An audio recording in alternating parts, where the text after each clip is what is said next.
Novruz bayramı xalqımızın, eləcə də Türk dünyasının milli bayramı hesab olunur. Məsələçilik və kəndirbazlıq bir çox ölkələrdə unudulmuş ənənə olsa da, Novruzun maraqlı hadisələrindən biri olaraq ölkəmizdə qeyd olunmağa davam edir. Bəzi xalqlarda bu təmizliyin həm də uğur və müvəffəqiyyət gətirdiyi inancı da mövcuddur.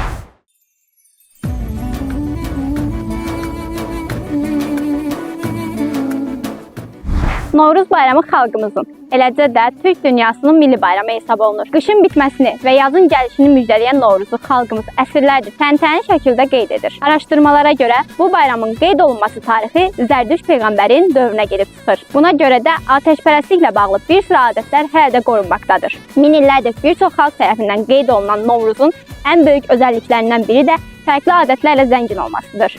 Novruz bayramı şənliklərində kütləvi gəzintilər, xalq oyunları, yarışlar, rəqs və nəğmələrin oxunması, məsləhətçilərin və kəndirbazların çıxışları olur.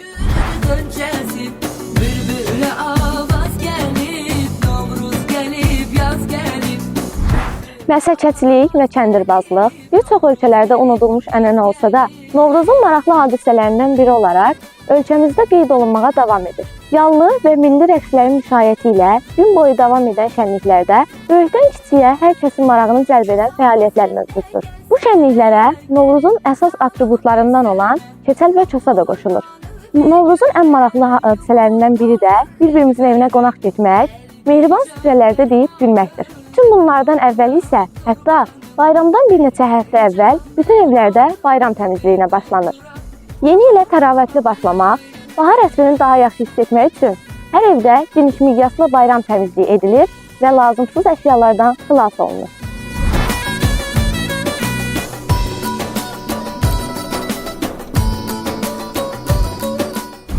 Bəzi xalqlarda bu təmizliyin həm də uğur və müvəffəqiyyət gətirdiyi inancı da mövcuddur.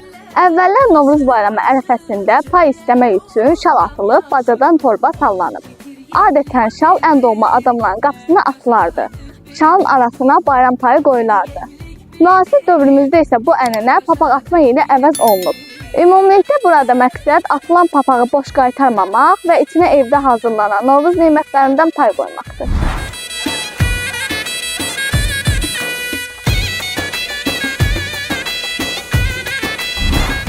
Bununla da sanki hər kəs öz ruzisini, şirinliyini bir-biri ilə paylaşır. Xalq arasında ən geniş yayılmış olan adət qulaq falıdır. Qulaq falı zamanı hər kəs ürəyində bir arzu tutur və hər hansısa bir evin qapısını tutur.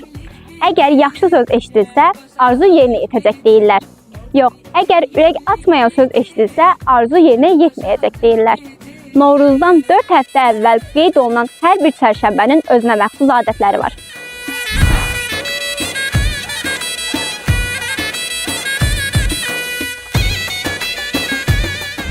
Su çərşənbəsində insanlar su başına gedir, axar sularda əl üzlərini yuyurlar. Bu inanc yeni ildə xəstəliklərin bizdən uzaq olması ilə əlaqələndirilir. Od çərşənbəsində tonqal üzərindən tullanmağı isə ağırlığımızı odda yandırmaqla əlaqəlidir.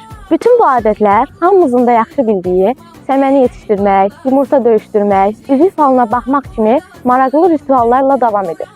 Novruz bayramında həmçinin süfrələrə də xüsusi diqqət ayrılır.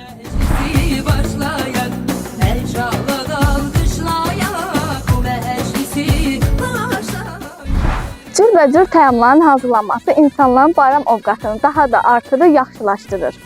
Şəkərbura, paxlava və digər ləzzətli təamlar bu bayramın atributları hesab olunur. Xalqımızı qarşıdan gələn bahar ətirli Novruz bayramı münasibəti ilə ürəkdən təbrik edirik. Arzu edirik ki, bu bayram xalqımız üçün bütün sahələrdə uğurlu və düşərli olsun. Ölkəmiz daha da inkişaf edərək yüksək inkişaf yoluna qədəm qoysun.